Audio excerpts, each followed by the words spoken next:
Hello friends, कैसे हैं आप लोग। आशा करती हूँ त्योहार के सीजन में अभी बिजी और मस्त होंगे। अभी तो त्योहार का सीजन चल रहा है। कुछ त्योहार आ रहे हैं और कुछ त्योहार चले गए हैं। आने वाले त्योहार में है हरितालिका तीज। अभी कुछ दिनों में ही हरितालिका तीज आने वाली है। हरितालिका तीज में कुछ स्पेशल रेसिपी बनती है। कुछ स्पेशल रेसिपी बना के हरितालिका तीज में पूजा किया जाता है। तो मैं आज आपके साथ हरितालिका तीज की कुछ स्पेशल रेसिपी शेयर करने वाली हूँ, जिसमें मैं बनाने वाली हूँ बिल्कुल मावा खास्ता गुजिया और साथ में मैं ठेकुआ बनाने वाली हूँ। और मैं बिल्कुल ट्रेडिशनल स्टाइल से अनरसा की रेसिपी आपके साथ शेयर करने वाली हूँ। सारी रेसिपी में आपको बहुत ही आसान तरीकों से और बिल्कुल परफेक्ट तरीके से बना के दिखाऊंगी। अगर आप मेरे चैनल पे नए हैं तो प्लीज लाइक एंड सब्सक्राइब कर लीजिएगा और वीडियो में अंत तक बने रहिएगा, तभी आप सारी रेसिपी को आराम से अच्छी तरह से देख सकते हैं। तो सबसे पहले मैं बनाने वाली हूँ ठेकुआ। ये बिल्कुल खास्ता ठेकुआ बनेगा। इसके लिए मैं ली हूँ थोड़ा सा गुनगुना पानी। मैं यहाँ पे हाफ कप गुनगुना पानी ली हूँ, आप देख सकते हैं। अब मैं इसमें डाल रही हूँ हाफ कप चीनी। मैं यहाँ पे हाफ कप पानी ली और हाफ कप ही इसमें चीनी डाल रही हूँ। और चीनी को अच्छी तरह से इसमें थोड़ा सा मेल्ट होने देते हैं। चलिए अब इसे साइड में रख देते हैं।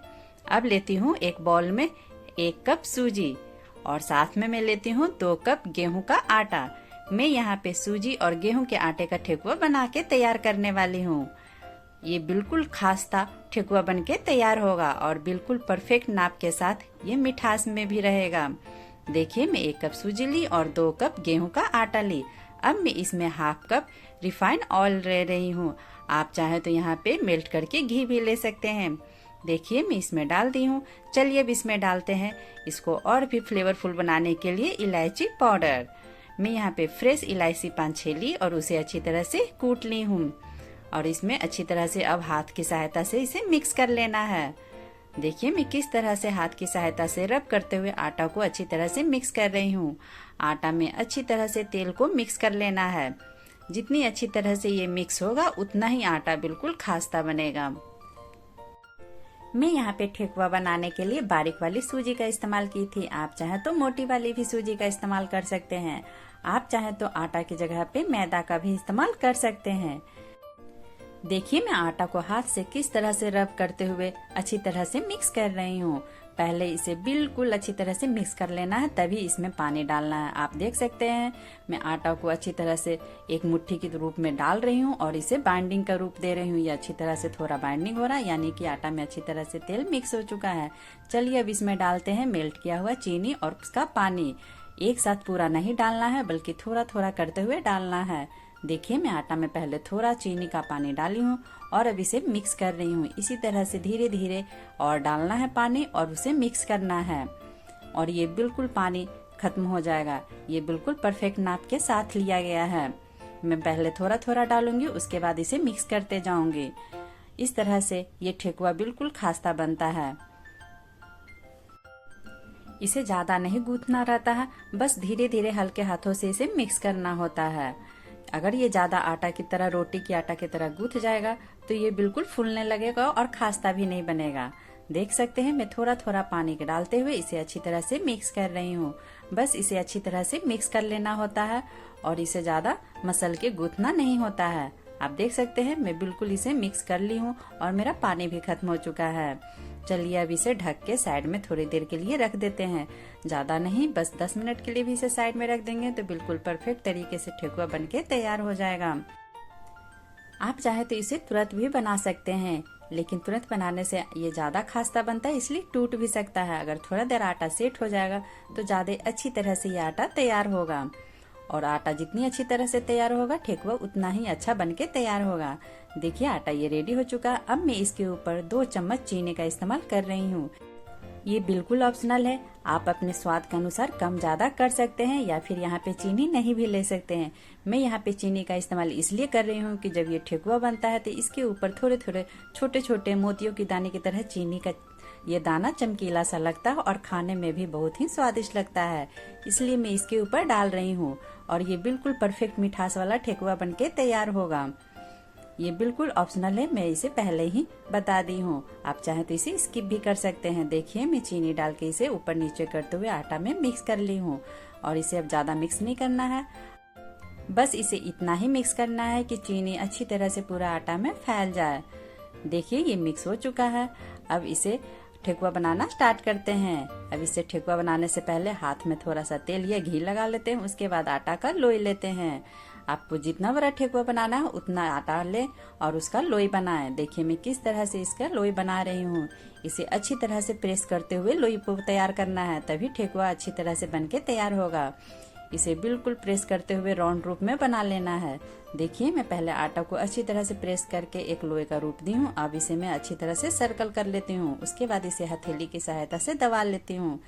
देखिए ये दब चुका है और देख सकते हैं ठेकुआ कितना अच्छा लग रहा है देखने में। आप चाहें तो इसके ऊपर कुछ डिजाइन भी डाल सकते हैं, या फिर किसी साँचा से या फिर इस तरह से फोक से भी कुछ आप कर सकते हैं। देखिए मैं एक साइड की और ये बिल्कुल रेडी है। अब मैं इसे प्लेट पे रख दूंगी। इसके साइड में जो भी हल्का हल्का थोड़ा थोड़ा सा फटा सा दिख रहा है वे इस ठेकुआ को और भी क्रंची और खास्ता बनाता है। मैं इसी तरह से और भी ठेकुआ को रेडी कर लेती हूँ। ये आप पे डिपेंड करता है कि आप इसमें कुछ डिजाइन डालना चाहते हैं या फिर नहीं, या बिल्कुल प्लेन रखना चाहते हैं। देखिए मैं इसी तरह से और भी ये ठेकुआ बना के रेडी कर रही हूँ। आप देख सकते हैं आटा बिल्कुल परफेक्टली रेडी हुआ है, तभी ठेकुआ इतनी अच्छी तरह से बन रहा है। और जब इसे तलेंगे भी तो ये बिल्कुल अच्छी तरह से तल के भी तैयार होगा। देखिए मैं थोड़ा सा इस तरह से फोक की सहायता से डिजाइन करके बना रही हूँ और फिर मैं टोटली अच्छी तरह से प्लेन करके ही बनाऊंगी। मुझे यूं ही प्लेन पसंद है, इसलिए मैं इसे प्लेन करके बनाऊंगी। देखिए मैं और भी इसी प्रोसेस को फॉलो करते हुए ठेकुआ बना के रेडी कर ले रही हूँ। ठेकुआ पहले बना के थोड़ा रेडी कर लूंगी, तब फिर इसे तलना स्टार्ट करूंगी। देखिए मैं ये ठेकुआ बिल्कुल बिना डिजाइन वाला बना के रेडी की हूँ। मैं इसके ऊपर किसी भी तरह से कोई डिजाइन नहीं बनाई। इसी तरह से मैं और भी ठेकुआ को रेडी कर ली हूँ और कुछ आटा भी बच रहा है। मैं अब एक साथ इसे तलना स्टार्ट कर देती हूँ। मैं तेल गर्म कर ली हूँ और अब इसे तलने के लिए तेल में डाल देती हूँ। ठेकुआ बिल्कुल मीडियम फ्लेम पे आराम से तलता है, इसलिए एक साइड में इसे तलूंगी भी और फिर दूसरे साइड में इसे अच्छी तरह से और भी ठेकुआ को ठोक लूंगी। ठेकुआ को हमेशा मीडियम फ्लेम पे ही तलना चाहिए। इस तरह से इसमें कलर भी बहुत अच्छा आता है और इसका अच्छी तरह से ये अंदर से आटा भी पक जाता है। अगर हाई फ्लेम पे इसे तलेंगे तो ये बाहर से जल्दी डार्क कलर का हो जाएगा और अंदर से थोड़ा कच्चा भी रह जाएगा। मैं इसे मीडियम फ्लेम पे तल के रेडी करती हूँ। मैं इधर मीडियम फ्लेम पे तलती भी हूँ और उधर ठेकुआ भी तैयार करती हूँ। जब इधर नीचे अच्छी तरह से ठेकुआ तल जाएगा या पक जाएगा तब इसे पलट के दूसरे साइड भी ऐसे यूं ही पका लेंगे। इसी तरह से उलट पुलट करके ये ठेकुआ को रेडी करेंगे। आप देख सकते हैं ठेकुआ में कितना अच्छा कलर आ रहा है और जैसे जैसे ये ठेकुआ पकते जा रहा है उस पे आप देख सकते हैं छोटा छोटा इस पे अलग तरह का लाइन बनते जा रहा है। वे ये दर्शाता है कि ठेकुआ बिल्कुल खास्ता बन के तैयार हो रहा है। अगर आटा अच्छी तरह से मिक्स नहीं रहता तो तेल में इतनी अच्छी तरह से ठेकुआ नहीं तलता और वे थोड़ा थोड़ा टूट भी जाता। ये देखिए बिल्कुल परफेक्टली अच्छी तरह से ये तल रहा और ये टूट भी नहीं रहा है। देखिए मैं इसे थोड़ी देर में ही अच्छी तरह से रेडी करके दिखाती हूँ। मैं आपको बिल्कुल परफेक्ट प्रोसेस के साथ बता रही हूँ ताकि आप जब भी इसे बनाएं तो आपका भी बिल्कुल परफेक्ट तरीके से ठेकुआ बन के तैयार हो। देखिए ये ठेकुआ रेडी हो चुका है। आप देख सकते हैं ठेकुआ में कितना अच्छा कलर आया है। अब मैं इसे तेल से बाहर निकाल ले रही हूँ। इसी तरह से मैं और भी सारे ठेकुआ को तल के रेडी करूंगी। आप ठेकुआ के कलर को देख सकते हैं, यह हल्का गोल्डन ब्राउन कलर का है, जो ये ठेकुआ का बिल्कुल परफेक्ट कलर है। और जब ये बाहर निकलेगा तो हल्का कलर और भी डार्क हो जाएगा। चलिए अब मैं इसी तरह से सारे प्रोसेस को फॉलो करते हुए ठेकुआ को तल के रेडी कर लेती हूँ। एक से बढ़कर एक ये ठेकुआ देखने में लगेगा। आप देख सकते हैं चीनी का दाना कितने मोतियों के दाने की तरह से ठेकुआ की सुंदरता को बढ़ा रहा है और इसके स्वाद को भी बढ़ाएगा। देखिए मैं तो सारे ठेकुआ को रेडी कर ली हूँ, है ना ये बिल्कुल खास्ता ठेकुआ जैसा कि देख के आप बता सकते हैं। आप भी इसी तरह से हरिताल का तीज में खास्ता ठेकुआ बनाइए और पूरे महीने एंजॉय कीजिए। इसे आप स्टोर करके महीनों रख सकते हैं। देखिए मैं दिखाती हूँ कि ठेकुआ कितना अच्छा खास्ता बना है। साइड से हल्का हल्का क्रंची दिख रहा है और सारा ठेकुआ ऐसा ही दिख रहा है। बिल्कुल सारा ठेकुआ परफेक्ट तरीके से बनके तैयार हुआ है। चलिए अब मैं इसे तोड़ के दिखाती हूँ। ये बिल्कुल खास्ता है, तुरंत टूट जाता है और खाने में बहुत ही स्वादिष्ट लगता है। आप इसे बिना तीज त्योहार के भी बना के रख सकते हैं और महीनों इसे खा सकते हैं। चलिए अब मैं बनाती हूँ अगली रेसिपी। अब मैं आपके साथ शेयर करने वाली हूँ अगली रेसिपी। ठेकुआ तो हो गया, अब मैं बनाने वाली हूँ मावा गुजिया। मावा गुजिया की रेसिपी मैं आपके साथ शेयर करने वाली हूँ। ये बिल्कुल फ्लेवरफुल और खास्ता गुजिया बनके तैयार होगा। चलिए इसे बनाने के लिए एक बाउल में लेते हैं मैदा। मैं यहाँ पे 2 कप मैदा का इस्तेमाल कर रही हूँ।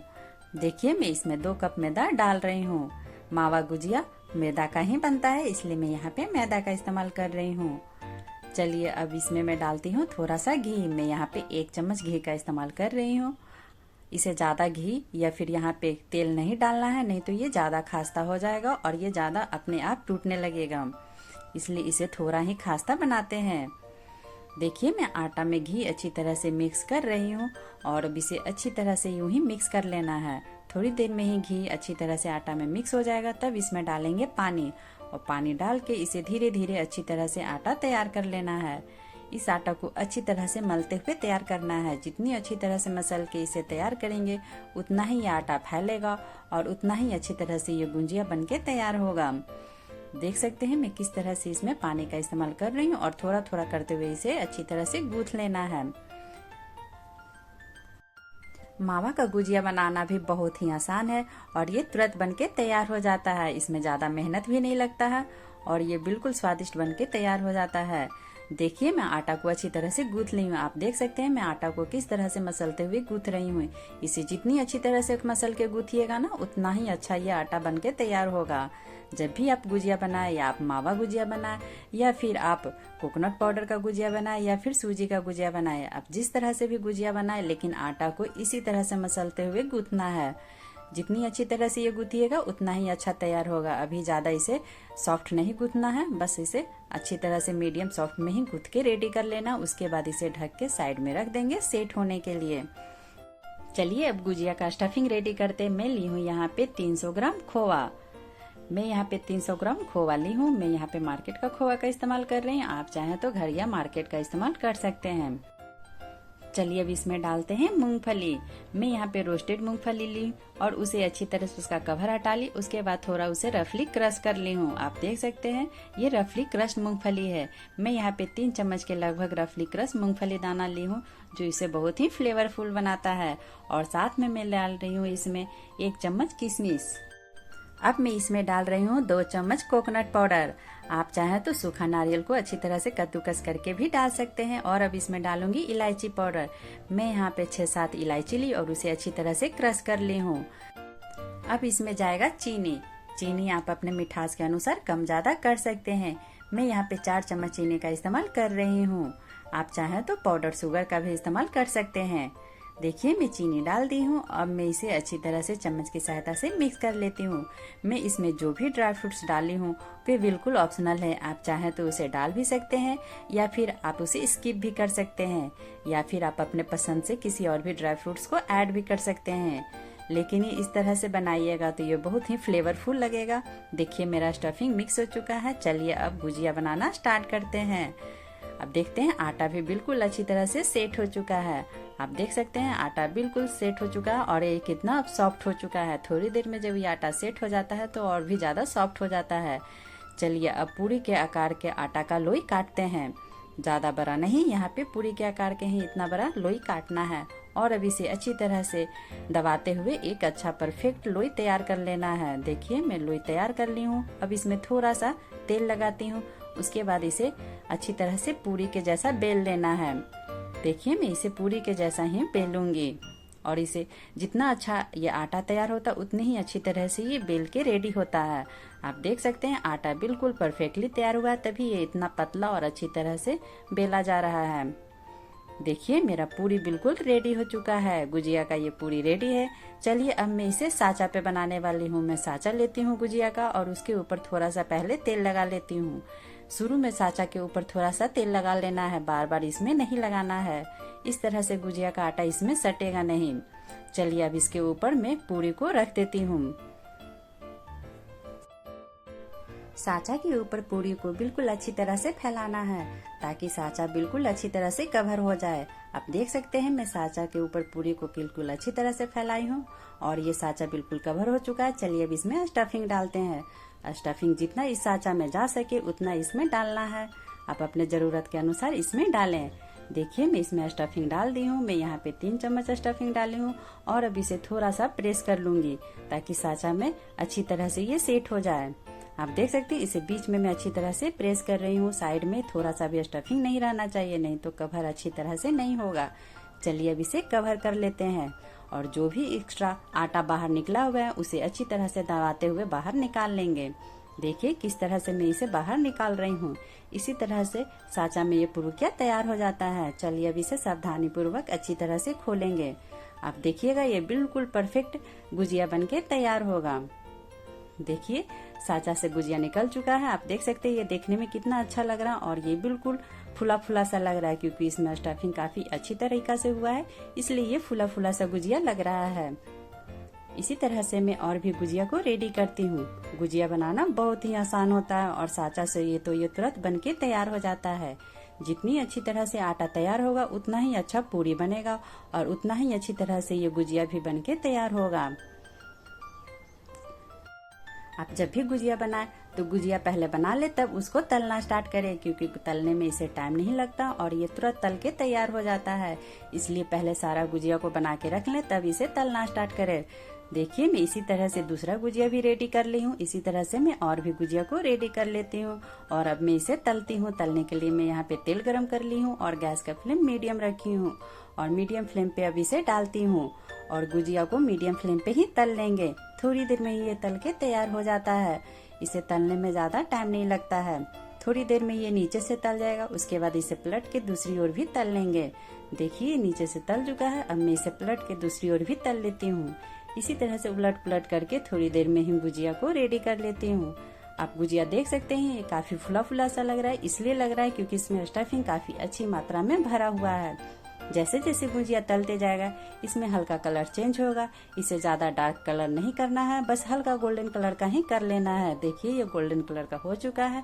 इतने में ही गुजिया रेडी हो चुका है। चलिए अब मैं तेल से इसे निकाल लेती हूँ। मैं इसी तरह से और भी गुजिया को तल के रेडी कर लेती हूँ और ये सारा गुजिया तलने में थोड़ा भी टाइम नहीं लगेगा और तुरंत बन के रेडी हो जाएगा। ये गुजिया तो आप पर्व में बनाइए या फिर बिना पर्व के ही इसे बना के महीनों स्टोर करके खा भी सकते हैं। इसे जितने दिनों तक भी स्टोर करें ये रह सकता है, 15 से 20 दिन या फिर महीनों भर। देखिए मैं और भी गुजिया को रेडी कर ली हूँ। चलिए अब मैं दिखाती हूँ ये गुजिया देखने में कितना अच्छा लग रहा है। मैं तो यहाँ पे ढेर सारा गुजिया रेडी कर ली हूँ।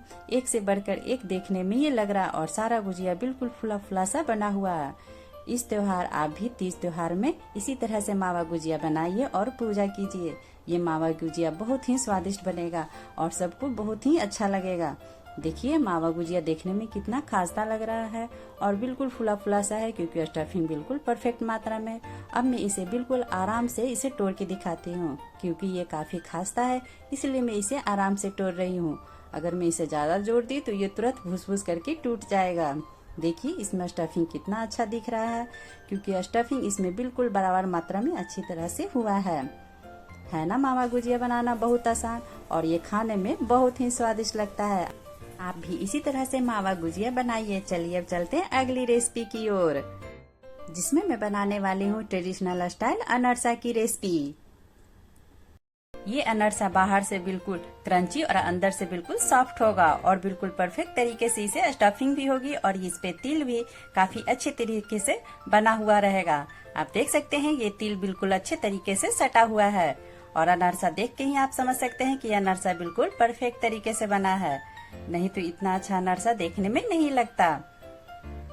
मैं इसे स्टेप बाय स्टेप बना के दिखाने वाली हूँ, तो देर किस बात का, चलिए इसे बनाना स्टार्ट करते हैं। मैं यहाँ पे एक बाउल में 3 कप अरवा चावल लेती हूँ। मैं यहाँ पे बासमती अरवा चावल का इस्तेमाल कर रही हूँ। यहाँ पे मैं टोटल 3 कप ली हूँ। आप इसे ध्यान रखिएगा, यहाँ पे हर एक नाप का मेजरमेंट अच्छी तरह से होना चाहिए, तभी ये परफेक्ट बन के तैयार होता है। अरवा चावल को पानी से अच्छी तरह से रब करते हुए धो लेना है। देखिए मैं इसे रब करते हुए धो रही हूँ। इसके ऊपर ही जो भी स्टार्च है उसे अच्छी तरह से क्लीन कर लेना है। देखिए अरवा चावल धुल चुका है। अब मैं इसमें पानी डालूंगी। पानी इतना डालना है कि अरवा चावल अच्छी तरह से सोख हो जाए। इसे पानी में अच्छी तरह से डुबो देना है। देखिए अब मैं इसे ढक के ओवरनाइट के लिए सोख कर लेती हूँ। आप इसे ओवरनाइट से ज्यादा भी सोख कर सकते हैं, इससे कोई प्रॉब्लम नहीं है। देख सकते हैं आप अरवा चावल अच्छी तरह से सोख हो चुका है। देखिए मैं चावल के दाने को तोड़ के दिखा रही हूँ, ये बिल्कुल परफेक्टली टूट रहा है, यानी कि अरवा चावल अच्छी तरह से सोख हो चुका है। जितनी अच्छी तरह से ये सोख होगा उतनी ही अच्छी तरह से अनरसा बन के तैयार होता है। चलिए अब इसके पानी को छान लेते हैं। एक छन्नी की सहायता से चावल से पानी को निकाल लेते हैं। देखिए मैं चावल को अच्छी तरह से छान ली हूँ। एक छन्नी की सहायता से इसके पानी को निकाल ली हूँ। आप देख सकते हैं ये पानी निकल चुका है। मैं इसे एक बाउल पे रखी हूँ। जो भी इसमें पानी में ड्रॉप्स बन के धीरे धीरे निकल जाएंगे। अब मैं इसे साइड में रखती हूँ। चलिए अब मैं एक कॉटन का कपड़ा लेती हूँ या फिर किसी भी तरह का पतला सा टॉवेल लेती हूँ जो बिल्कुल क्लीन होना चाहिए। उसे अच्छी तरह से बिछा देती हूँ, जहाँ बिछाना, जहाँ ऊपर फैन अच्छी तरह से चल सके। और इसके ऊपर छन्नी से छाना हुआ चावल डाल देंगे और इसे अच्छी तरह से फैला देंगे। इस चावल को अच्छी तरह से फैन में ही सूखने देना है। इसे धूप में नहीं, बस फैन में ही अच्छी तरह से सूख जाएगा। आप देख सकते हैं ये मैं किस तरह से इसे फैला रही हूँ। ये 1-2 घंटे में ही अच्छी तरह से सूख के तैयार हो जाता है। देखिए चावल मेरा बिल्कुल सूख चुका है। इसे मैं रब कर रही हूँ तो ये आराम से टूट रहा है। बस इसे इतना ही सुखाना है। जब चावल अच्छी तरह से सूख जाता है तो ये आपस में नहीं चिपकता है। देखिए चावल बिल्कुल अच्छी तरह से सूखा हुआ है, आपस में नहीं चिपका हुआ है। अब एक मिक्सर जार लेते हैं और मिक्सर जार में सारे चावल को ट्रांसफर कर देते हैं। देखिए मैं एक बड़ी सी मिक्सर जार ली हूँ, उसमें सारे चावल को ट्रांसफर कर रही हूँ और इसका अच्छा सा एक फाइन पाउडर बना लेती हूँ। इसे अच्छी तरह से पीस लेना है। देखिए चावल अच्छी तरह से पीस चुका है। चलिए मैं इसे छू के देखती हूँ कि ये बिल्कुल परफेक्टली पिसा है कि नहीं। आप देख सकते हैं ये अच्छी तरह से पिस चुका है। आप चाहे तो इसे छान भी सकते हैं, लेकिन मैं यहाँ पे छान के यूज नहीं कर रही हूँ, बिल्कुल ऐसे ही यूज करूंगी। अब एक कढ़ाई लेते हैं और इसमें डालते हैं 2 कप पानी। यहाँ पे मैं 3 कप चावल यूज की हूँ तो मैं यहाँ पे टोटल 2 कप पानी का यूज करूंगी। अगर आप 1.5 कप चावल यूज करें तो 1 कप पानी का यूज करें। ये नाप बिल्कुल परफेक्ट है। आप इसी नाप को याद रखें और इसी तरह से अनरसा को बनाएं। चलिए अब गैस को ऑन कर देंगे और पानी में अच्छी तरह से उबाल आने देंगे। और अब मैं इसमें डालती हूँ चीनी। मैं यहाँ पे 2 कप चीनी का भी इस्तेमाल कर रही हूँ। यहाँ पे हल्के हल्के 2 कप चीनी का इस्तेमाल करना है, या फिर आप उससे थोड़ा सा कम भी ले सकते हैं। और चीनी को अच्छी तरह से पानी में घोल लेंगे और इसे मिक्स कर लेंगे और गैस का फ्लेम हाई कर देंगे और इसे अच्छी तरह से उबाल आने देंगे। देखिए मैं एक कलछुल की सहायता से इनको घोल रही हूँ और इसे अच्छी तरह से इसमें मिक्स कर रही हूँ। 3 कप चावल के लिए 2 कप पानी और 2 कप चीनी, ये बिल्कुल परफेक्ट नाप है। आप चाहें तो बस थोड़ा सा कम चीनी ले सकते हैं, ज्यादा कम नहीं लीजिएगा, नहीं तो ये बिल्कुल परफेक्टली नहीं बन के तैयार होगा। 20-20 में चीनी को चेक करेंगे ये चिपचिपा सा बना है कि नहीं। बस ये चिपचिपा सा बने और हल्का से एक पतला सा तार बनने लगे तो ये चीनी रेडी हो जाएगा। और अब इसमें मैं डालूंगी चावल का आटा। चावल का आटा यहाँ पे पहले थोड़ा डालना है और उसके बाद इसे मिक्स करना है और गैस का फ्लेम मीडियम रखेंगे। देखिए मैं किस तरह से इसमें चावल थोड़ा डाल रही हूँ और पहले अच्छी तरह से मिक्स कर रही हूँ। फिर थोड़ा चावल डालेंगे और इसे अच्छी तरह से मिक्स करेंगे। इसी प्रोसेस को करते हुए धीरे धीरे चावल को डालना है और इसे मिक्स करते जाना है। एक बार सारे चावल को नहीं डालना है और गैस का फ्लेम मीडियम रखना है। अभी जब तक कि सारे चावल को अच्छी तरह से इसमें डाल ना दे तब तक गैस का फ्लेम अभी मीडियम ही रखेंगे। सारे चावल को डाल देने के बाद इसे यूं ही चलाते रहना है। आप देखिए मैं इसे लगातार चला रही हूँ और इसे अच्छी तरह से यूं ही घोलते हुए चलाते रहना है। एक बार सारे चावल के आटा डाल देने से ये अच्छी तरह से मिक्स नहीं होगा और इसमें ज्यादा लम्स बन जाएंगे तो अनरसा परफेक्टली रेडी नहीं होगा। इसलिए इसमें थोड़े थोड़े चावल को डालना चाहिए और मिक्स करते हुए चलाते रहना चाहिए, तो ये आटा बिल्कुल अच्छी तरह से बन के तैयार होता है। आप देख सकते हैं मैं कितनी बार इसमें आटा डाली हूँ और इसे चलाते रही हूँ। इसी तरह से इसे कंटिन्यूअस चलाते रहना है। सारे आटा को डाल देने के बाद गैस का फ्लेम मीडियम टू हाई कर सकते हैं और फिर इसे यूं ही चलाते रहना है। जब लगे कि फ्लेम कम है तो आप थोड़ा हाई कर लें और फिर हाई और लो करते हुए इसे चलाते रहना है। आप देख सकते हैं चावल का टेक्सचर बिल्कुल चेंज हो चुका है, ये हल्का ठीक हो चुका है। इसे यूं ही चलाते हुए इसे ठीक करना है। जैसे जैसे चावल ठीक होते जाएगा गैस का फ्लेम लो टू मीडियम कर लेंगे अब देखिए चावल बिल्कुल रेडी हो चुका है। गैस बंद कर देंगे और इसे बिल्कुल ठंडा होने देंगे। जब तक ठंडा होता है तब तक मैं इधर स्टफिंग रेडी करती हूँ। मैं यहाँ पे ली हूँ 250 ग्राम मावा। अब मैं इसमें डालूंगी 1 चम्मच पाउडर शुगर और थोड़ा सा इलायची पाउडर। मैं दोनों साथ में इसमें डाल रही हूँ। आप चाहे तो नॉर्मल चीनी भी डाल सकते हैं, बस थोड़ा ही डालें। और साथ में मैं डाल रही हूँ रोस्टेड किया हुआ पीनट। आप देख सकते हैं यहाँ पे रोस्टेड किया हुआ रफली चॉप पीनट डाल रही हूँ। और अब मैं इसमें डाल रही हूँ 1 चम्मच के लगभग कोकोनट पाउडर। ये इसको फ्लेवर देता है।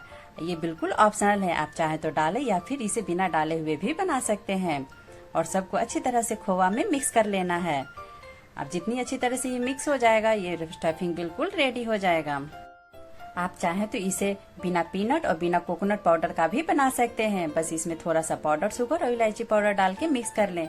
या फिर आप चाहें तो इसमें अपने पसंद के किसी और भी ड्राई फ्रूट्स को डाल के भी बना सकते हैं। देखिए ये खोवा बिल्कुल रेडी हो चुका है। अब चलिए इसे साइड में रखते हैं और सबको अच्छी तरह से अब अनारसा बनाने का प्रिपरेशन करते हैं। मैं यहाँ पे देखिए आटा बिल्कुल ठंडा हो चुका है। अब एक प्लेट में मैं तिल निकाल ले रही हूँ। ये अनारसा बनाने से पहले हाथ में हल्का तेल लगा लेंगे, उसके बाद आटा का लोई तोड़ेंगे। मैं यहाँ पे एक मीडियम साइज का आटा का लोई ली और इसे अच्छी तरह से राउंड कर ले रही हूँ। राउंड कर लेने के बाद इसे अच्छी तरह से हाथ में फैलाऊंगी। आप देख सकते हैं मैं किस तरह से इसे फैलाई। और अब मैं इसमें डालूंगी खोवा। और खोवा डालने के बाद इसे थोड़ा सा दबाऊंगी और इसके ऊपर फिर धीरे धीरे चारों साइड से आटा का कवर करूंगी। देखिए मैं किस तरह से इस प्रोसेस को कर रही हूँ। उसके बाद इसे अच्छी तरह से राउंड शेप में कर लूंगी। इसे हल्के हाथों से दबाते हुए करना है। उसके बाद इसके चारों साइड में तिल लगा लेंगे। इस सारे प्रोसेस को करने वक्त इसे हल्के हाथों से करना है, इसे जोर से नहीं दबाना है, क्योंकि यहाँ पे ये काफी सॉफ्ट होता है और चिपचिपा सा होता है। देख सकते हैं मैं किस तरह से इसे अच्छी तरह से राउंड शेप में कर रही हूँ। ये बिल्कुल देखिए रेडी हो चुका है। इसी तरह से मैं और भी अनारसा को रेडी कर लेती हूँ। आप देख सकते हैं ये अनारसा का स्टफिंग बिल्कुल रेडी है। चलिए इसी तरह से मैं और भी अनारसा को स्टफ कर लेती हूँ। मैं इसी तरह से आटा को लोई लूंगी और इसे अच्छी तरह से दबाते हुए एक राउंड बनाऊंगी। उसके बाद इसे फैलाऊंगी और इसके ऊपर मैं थोड़ा थोड़ा सा स्टफिंग डालूंगी और इसे थोड़ी सा अच्छी तरह से कवर कर लूंगी। मैं इसी प्रोसेस के करते हुए सारे अनारसा को भर लूंगी और एक साइड में तेल को गर्म होने रख दी हूँ। एक साइड में तेल गर्म कर लूंगी। उसके बाद धीरे धीरे अनारसा को मैं भरती जाऊंगी और उधर छानती भी जाऊंगी। पहले अनारसा को थोड़ा भर लें, छान लें। एक साथ सारे अनारसा बना के नहीं रख लें, बनाते जाएं भी और छानते जाएं। इस तरह से अनारसा अच्छी तरह से बन के तैयार होगा। देखिए मैं दूसरे अनारसा को भी अच्छी तरह से तेल में लपेट ली। ये बिल्कुल रेडी हो चुका है। देखिए मेरा तेल गर्म हो चुका है। यहाँ पे मीडियम तेल गर्म करना है, तेल को ज्यादा गर्म नहीं करना। अनारसा डालने वक्त गैस का फ्लेम मीडियम रखना है। ये चीज बिल्कुल ध्यान में रखिएगा, इस तरह से अनारसा फटता नहीं है। देखिए मैं एक एक करते हुए सावधानी पूर्वक अच्छी तरह से अनारसा को तेल में डाल रही हूँ। और अनारसा को डालने वक्त तेल में थोड़ा सा स्पेस बना के रखें। इस तरह से अनारसा आपस में चिपकेगा भी नहीं और फटेगा भी नहीं। ये बिल्कुल अच्छी तरह से बन के तैयार होगा। तेल में डाल देने के बाद गैस का फ्लेम बिल्कुल मीडियम रखें और इसे अभी तुरंत टच नहीं करें, नहीं तो ये टूट जाएगा। थोड़ी देर इसे आराम यूं ही पकने दें तेल में। देखिए थोड़ी देर के लिए तेल में यूं ही पक रहा है, मैं इसे टच नहीं कर रही हूँ। थोड़ी देर जब ये तेल में पक जाएगा तब इसके बाद इसके ऊपर थोड़ा थोड़ा सा तेल कलछुल की सहायता से डालेंगे या फिर छन्नी की सहायता से डालेंगे। देखिए मैं किस तरह से ऊपर ऊपर इसके ऊपर थोड़ा सा तेल डाल रही हूँ। इसी तरह से इसे तेल डाल लेंगे तो ये थोड़ा अच्छी तरह से ये पक जाएगा। थोड़ी देर जब ये पक जाएगा तब इसे नीचे से ऊपर की ओर टच करेंगे और इसे एक स्पेस से दूसरी स्पेस की तरफ ट्रांसफर करेंगे। तेल को यूं ही कलछुल के सहायता से ऊपर की ओर इसके ऊपर डालते रहना है। इस तरह से अनारसा ऊपर से भी अच्छी तरह से पक के तैयार हो जाएगा। कहीं कहीं तो अनारसा बिना पलटे हुए भी अच्छी तरह से यूं ही पका लिया जाता है। मैं इसे दूसरे साइड भी थोड़ा सा पलट के पका लेती हूँ। आप देख सकते हैं ये चारों साइड से अच्छी तरह से पक चुका है, बस थोड़ा सा ऊपर में नहीं पका, इसलिए मैं इसे उलट रही हूँ। इसे सावधानी पूर्वक अच्छी तरह से मैं उलट ले रही हूँ। आप देख सकते हैं अनारसा तला है लेकिन इसका तिल बिल्कुल भी नहीं छूटा है। ये बिल्कुल अच्छी तरह से चिपका हुआ है और तेल में तिल बिल्कुल भी नहीं छूटा है। आप तेल भी देख सकते हैं ये बिल्कुल क्लीन है। इसी तरह से मैं बस एक बार पलटी और अनारसा बिल्कुल रेडी हो चुका है।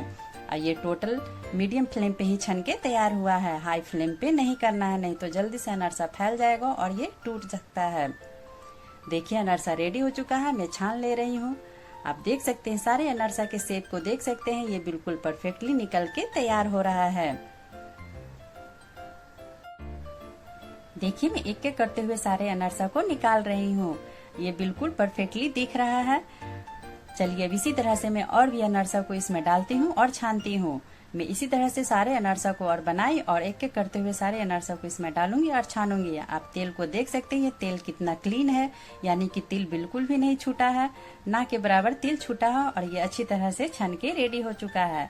मैं इसी प्रोसेस को फॉलो करते हुए अभी इसे यूं ही रहने दूंगी और थोड़ी देर के बाद इसके ऊपर थोड़ा सा तेल डालूंगी और इसे अच्छी तरह से उलट पुलट करते हुए फिर पका लूंगी। इसे ज्यादा नहीं पलटना है, बस एक बार हल्के हाथों से पलटना है। अब देखिए इसी तरह से मैं सारे अनरसा को बना के रेडी कर ली हूँ। ये मावा अनरसा बिल्कुल रेडी हो चुका है। ये देख सकते हैं, ये देखने में कितना सुंदर लग रहा है। ये बाहर से क्रंची और अंदर से बिल्कुल सॉफ्ट है। ये गया का प्रसिद्ध मावा अनरसा बिल्कुल रेडी हो चुका है। देख सकते हैं इसका रिजल्ट कितना अच्छा है। एक से बढ़कर एक सारे अनरसे देखने में सुंदर लग रहे हैं, खाने में भी उतने ही टेस्टी लगते हैं। देखिए सारा अनारसा एक जैसा है, बिल्कुल तिल से भरा हुआ है और देखने में ये कितना सुंदर लग रहा है। अनारसा बिल्कुल रेडी हो चुका है। चलिए अब मैं इसे आपको तोड़ के दिखाती हूँ। ये देखिए चारों साइड से एक जैसा तिल लग रहा है और ये बाहर से क्रंची है और अंदर से बिल्कुल सॉफ्ट और स्टफिंग बिल्कुल अच्छी तरीके से हुआ है। देखिए स्टफिंग बिल्कुल अच्छी तरीके से है और आटा भी बिल्कुल अच्छी तरीके से पक के तैयार हुआ है।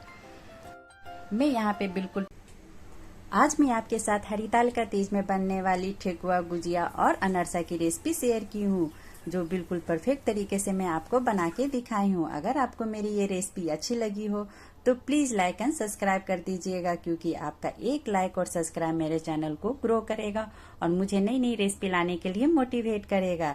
Thank you so much for your love and support. Thank you for watching Shweta Keshav की रसोई।